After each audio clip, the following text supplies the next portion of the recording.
করবা, একটু নামাজ পড়বা, একটু আল্লাহ তাআলাকে দেখবা।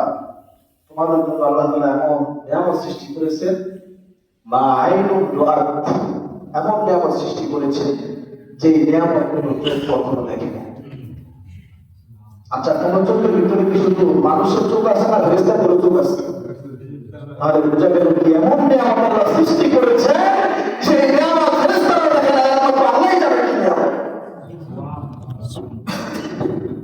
যুবক ভাই, যুবতীদের গান হেডফোন লাগায় শোনো, আল্লাহ রাসূল কি বলতে শোনো।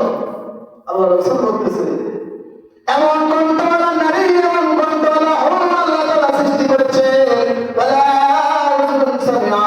এমন স্ত্রী আল্লাহ তাআলা বানায় দিবেন।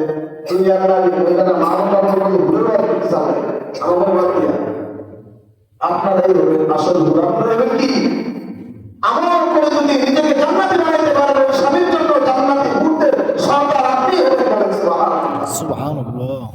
এমন ভাবে বানাবেন, এমন ভাবে তাদের বক্তব্য বানাবেন, রাসূল বলতেছে, হাদিসে রাসূল বলতেছে ওই হুরদের কণ্ঠের শব্দ কখনো কোনো কান শুনে না।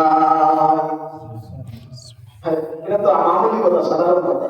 চোখ না দেখতেই পারে, কান না শুনতেই পারে, কিন্তু অন্তর তো আসল উদ্ধারণ করা আছে না? যারা বিয়ে করছেন, আপনারা সবাই তো যারা যুবক বিয়ে করছেন বা বয়স হয়ে গেছেন, সবাই বিয়ে করার আগে নিজের অন্তরের ভিতরে একটা চোখের অঙ্কন করি কিনা, কেমন মেয়ে হবে, কেমন মেয়ে বিয়ে করবো, কেমন হবে না।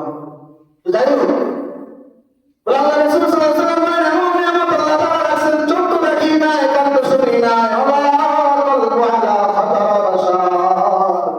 কোন মানুষের অন্তর কখনো চিন্তা করে দেখে না। কি ওই নিয়ামত লাগবে? ওই নিয়ামত সকলের জন্য জরুরি। দুনিয়ার জিন্দেগি অল্প কয়েক সেকেন্ড, আখিরাতের জিন্দেগি আবার ভিন্ন আলোচনা অন্য সময় করবো ইনশাআল্লাহ।